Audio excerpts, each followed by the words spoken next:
You're listening to the Daily Sales Tips Podcast, and I'm your host, Scott Ingram. Today, I've got something really special for you. Seth does a good job of encapsulating the story in his tip, but Seth Copple reached out to me a full week before the end of January and thanked me for the podcast and attributed it to a massive turnaround in his results that had him at 120% of his quota for the full quarter after less than 1 month. Here's Seth Copple with his story and some tips for you. I've only been in B2B sales as a BDR for less than 1 year, 2.5 quarters. When your peers say there'll be peaks and valleys, they mean it.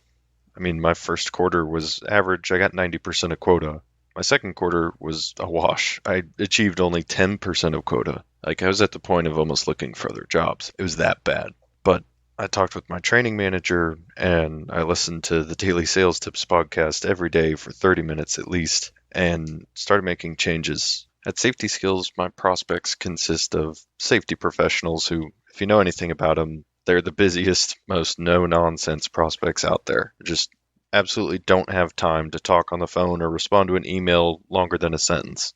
In order to better reach these busy, no-nonsense people, I had to change. The first change I made was I changed the way I handle their time on the phone. If they actually answered the phone, I just had to be real and set expectations that it takes 20 minutes to see our safety management system or training content, whichever better fit their needs. The second thing I changed was making sure that I wasn't going into conversations with the attitude that our product is a perfect fit for everybody. There's no universal solution, otherwise there wouldn't be competitors. There wouldn't be a diverse marketplace. So not every objection needs to be confronted immediately. That's something I kind of learned the hard way because I'd start spinning stuff back to prospects and they would just hit a hard stop and hang up or say, no, I'm not interested. Stop calling me. Some of those objections just need to be heard and empathized with. It's something I had to learn and overcome. And the third change that I made was with prospecting and qualifying. It's like dating.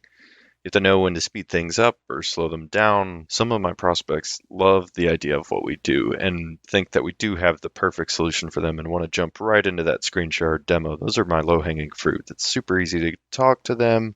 They're energetic and it's exciting to get them on the phone and into our solution and really help them in their business. However, I'm sure most of you know that's not always the case. Most people that you cold call, cold email, they want to be academic because they have to appeal to their boss and there's levels, there's a organizational hierarchy that you have to overcome in order to be on their radar and get their attention and potentially pitch for their business. And part of that difficulty is them having to present the best option to their boss, to their company, because they don't want to look bad. Organizational clarity is essential when prospecting B2B, especially safety people. It's about being there for them when they need you most, not barraging them with crafty messaging to try and force them into the buying cycle. In our space, there are a ton of 3-year contracts that we have to compete with, so it's not always easy to get somebody to say yes to even just taking a look at what we do. Most of the times they're not willing to talk until, Q3 of the 3rd year of that contract being up. So the 3 main takeaways from this that I've learned, some of them the hard way and some of them from my training manager and your podcast, view their time as the product. You have to make the most of their time. Number 2, be empathetic. Don't overcome every objection if it doesn't seem right. Number 3, prospecting, qualifying a prospect is like dating. You got to know when to speed things up, take it slow. Got to know when to keep it long distance and when to go out. Since I've implemented these 3 things into my processes and, the way I do things, my boss and I have worked together on our specific application for safety professionals. I've been able to achieve 120% of my quota for the quarter in just 1 month. And that has been my success story so far as a BDR in B2B sales. Thanks for letting me share, Scott. If you're new to being a BDR or just getting your feet wet in sales, I hope this helps. Massive kudos to Seth, not just for the results and the hard work he did on himself, but also for taking me up on my challenge and sharing his story and these tips here on the podcast.